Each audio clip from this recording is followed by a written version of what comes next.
close till I get up. Time is barely on our side. I don't wanna waste what's left. The storms we chase are leading us, and love is all we'll ever trust. Yeah, no, I don't wanna waste what's left. And on we'll go, through the wastelands, through the highways, till my shadow turns to sun rays. And on we'll go, through the wastelands, through the highways, and on we'll go.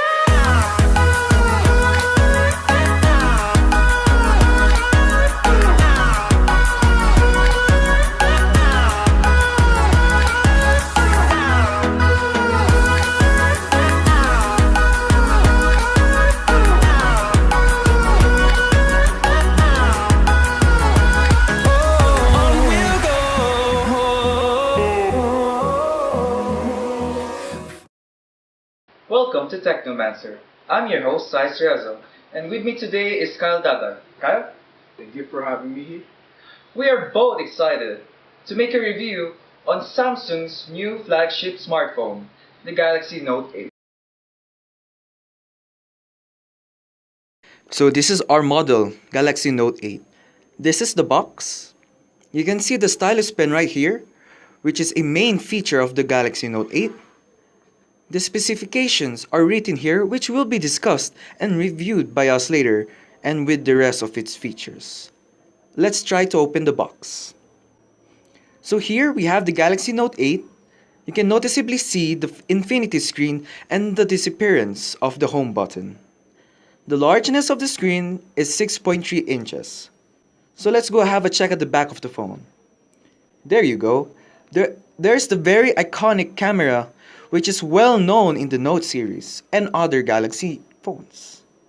So let's place the phone right here. It also comes with a fast charging adapter, and it's USB-C type cable. But then it also came with an adapter for Android cables to Type-C, an OGT, which is known for transferring files from your USB to your phone, and vice versa. Then we also have a free headset given by Samsung, by AKJ, a really good brand. And we have spare nibs for the stylus pen and a clip for removing the nibs. So these are the things that you can find on the Samsung Galaxy box.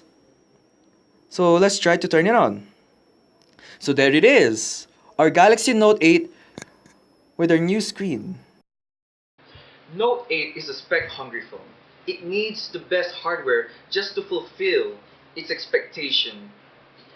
Usually the Samsung Notes are expected to multitask and are expected to be very big, as you can see, so that multitasking will be very possible. See, like I could have Facebook here, I could have YouTube here at the same time, so which could help increase productivity and efficiency. But then we really need the best hardware. So Samsung decided for Note 8 to be equipped with the latest chipset in the market, which is the Qualcomm Snapdragon 835, which is actually an octa-core. If you have an octa-core, like when you hear that word, it means that's the best thing. And it also runs at 2.3 gigahertz on the first 4 cores, and then 1.7 gigahertz on the other 4 cores. So total that 2.3 plus 1.7, right? So it's 4 gigahertz, and that is like equals to a gaming processor in a high-range gaming PC.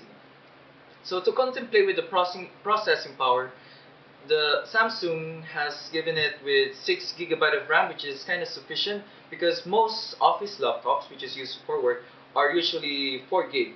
So upping it up for 6 GB is a big treat. It's a very big treat because other than doing multiple tasks, you could actually game in this phone, which is a really big plus. And also, like what I said earlier, Notes have big screens. Actually, the screen resolution could handle up to 4K displays. So you could watch 4K here, but then you need a lot of processing and RAM power just to do that. But then since I say that you could watch 4K, the good thing about this phone is that you could capture something 4K also, which would be reviewed by our guest speaker, Kyle. That's right.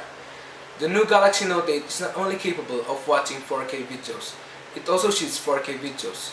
Samsung doesn't only concentrate on its specs but also with the quality of its camera, and doesn't fail to do so with this new flagship phone, the Galaxy Note 8. Samsung offers a lot of new features. It has two 12-megapixel rear camera that has optical image stabilization that lets you zoom into your subject or blur the background like a DSLR camera. It's also capable of shooting in very low light situation thanks to its f1.7 lens.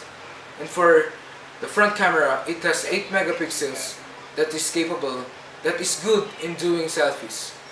So this Note 8 is great for everyone that loves photography. It is quite evident that most smartphones in the market has its own AI or voice command, whereas you could issue a command using your voice and then the phone would understand it. Like Apple has its own Siri, Microsoft has its own Cortana, and Samsung recently released its own, which we call Bixby.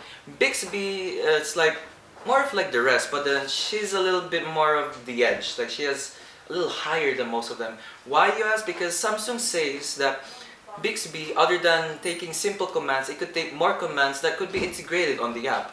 Let's try. Hi Bixby. Go to Facebook. That's a simple command. Oh. Kinda took in. But it's okay. Okay, here are the results. Hi Bixby. Can you search for Justin? This is what I meant, where you could take more instructions that could be applied on the app. Unlike the others, they just simply in general for the phone, like you could like ask what time it is and it's gonna answer. Of course Bixby could do that, but she could do a lot more.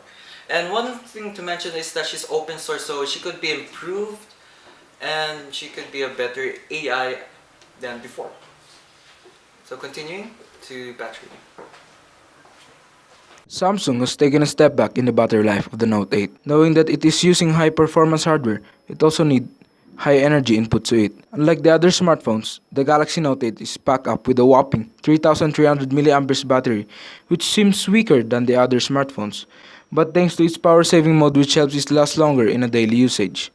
It also has a new feature which is the fast charging, that helps it fast charger than its predecessor, the Galaxy Note 7. And the other new feature which is new is the wireless charging, which maybe became a basis for future smartphones. These features of the Note 8 shows the readiness of it for the future. And for our final thoughts with Note 8, I guess we could safely say that this is really a flagship phone from the Samsung, given its performance, specs, and new added features such as the camera. You can say that this is a phone worth buying, even though like the price was kind of high, but it weighs out. The features weighs out the price, so if you're a tech savvy person, this is a